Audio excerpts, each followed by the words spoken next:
The moon has mass m equals 7.35 times 10 to the 22nd power kilograms, and is approximately 3.84 times 10 to the 5 kilometers from the Earth. We're going to call that distance r. The moon revolves around the Earth once every 27.3 days. What is the frequency and speed of the moon's motion? What are the kinetic, potential, and mechanical energies for the moon? The Earth's mass is 5.97 times 10 to the 24 kilograms, and we're going to call that big M. So let's start by calculating the frequency. So the frequency has a relationship with the period, and it is simply the inverse of the period, or 1 over t, where t is the period. It is given to us in the problem that the period is equal to 27.3 days. It revolves around the Earth every 27.3 days.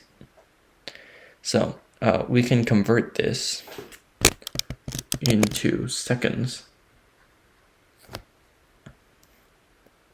And if you convert it, that should give you 2,358,720 seconds. And that is the amount of time it takes in seconds for the moon to revolve around the Earth. So now we just plug that back into the frequency equation. It's 1 over the period of 2,358,720, or 1 over 2,358,720 seconds. And this gives you about 4.24 times 10 to the minus 7 hertz, where hertz is 1 cycle per second. So that's our frequency. I'm going to rewrite it up here.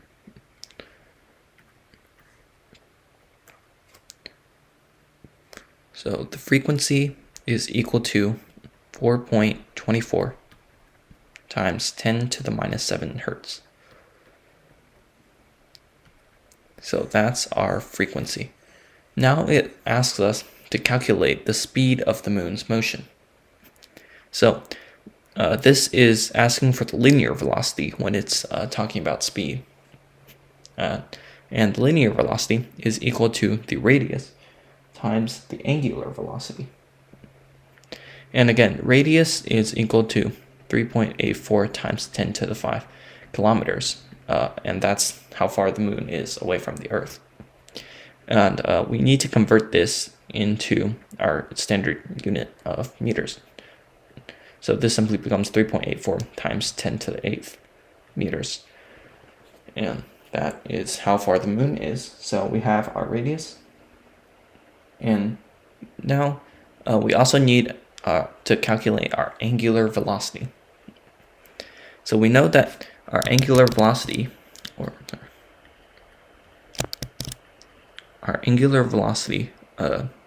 represented by the same symbol omega, is simply equal to 2 pi times the frequency in hertz.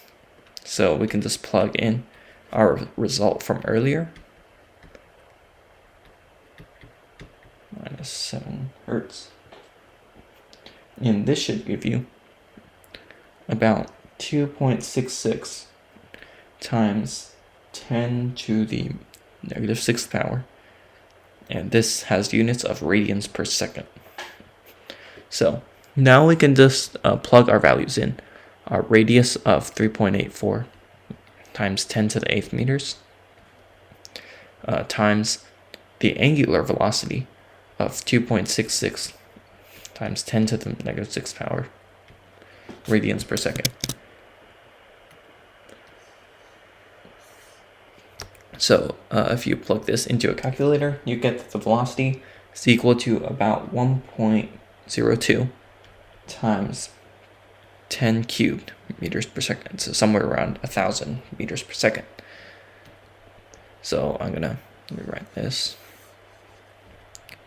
The velocity or speed of the moon is equal to 1.02 times 10 cubed meters per second.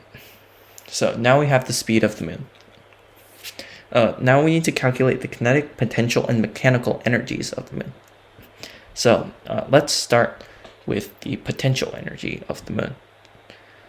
So we could start with kinetic energy, as the kinetic energy is given by 1/2 mv squared, where m is the mass of the moon and v is the velocity of the moon.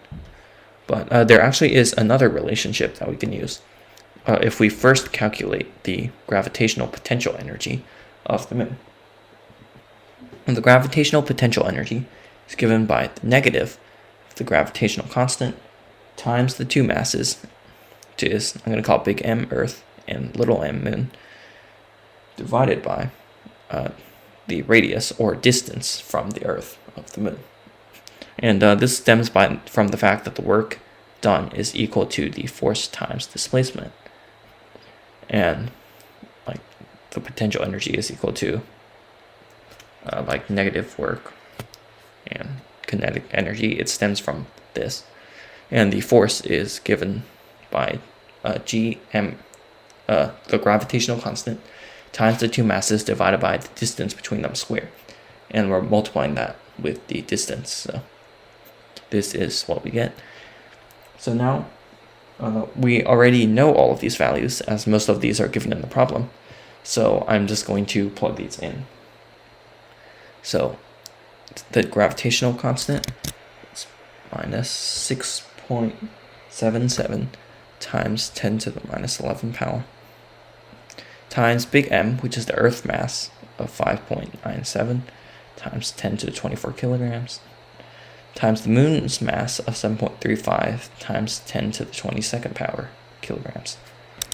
This is getting a little bit squished, so 7.35 times 10 to the 22nd power kilograms. And we're going to divide that by the distance from the moon, or the distance away from the moon. So this is 3.84 times 10 to the 8 meters. And this is our final equation. So if we solve this, we should get that the gravitational potential energy, we'll write it up here, is equal to about minus 7.62 times 10 to the 28 joules. So that's our gravitational potential energy. And now, using that, we can actually calculate both the kinetic energy and total mechanical energy. So there is another relationship that says that the kinetic energy is equal to the negative of the gravitational potential energy divided by 2. And this comes from using the kinetic energy equation. We're going to have mv squared with the equation for the force of gravity. And you can use this to solve it. And if you want to derive this equation, this velocity is actually the centripetal acceleration. So you have to set it to when the centripetal acceleration is equal to the force of gravity, as that is what creates a circular orbit. And then you can use these two equations to help derive this here. So from that, it simply becomes the negative of the value we calculated earlier, minus 7.62 times 10 to the 28 joules, divided by 2. And this gives us 3.81 times 10 to the 28 joules. So I'm going to rewrite it up there. The kinetic energy is equal to 3.81 times 10 to the 28 joules. And the kinetic energy should be positive, so that should be right. And lastly, we need to calculate the total mechanical energy of the moon. I'm just going to represent this by an E, the mechanical energy. And that is equal to the kinetic energy plus the gravitational potential energy. And I can rewrite this as the gravitational energy, or gravitational potential energy, plus the kinetic energy. And this makes it more convenient, because if you remember, the kinetic energy is the negative of the gravitational potential energy divided by 2. So this is simply the gravitational potential energy minus half of the gravitational potential energy, which is simply half of the gravitational potential energy. Now you'll notice that this is the exact same thing as the kinetic energy, just inverted with the inverted sign. So all we need to do is flip the sign of what we got for the kinetic energy here to get our final answer. So if we flip the sign, get that the total mechanical energy is simply equal to negative 3.81 times 10 to the 28 joules. So that is our total mechanical energy, and that is how you would solve this problem here.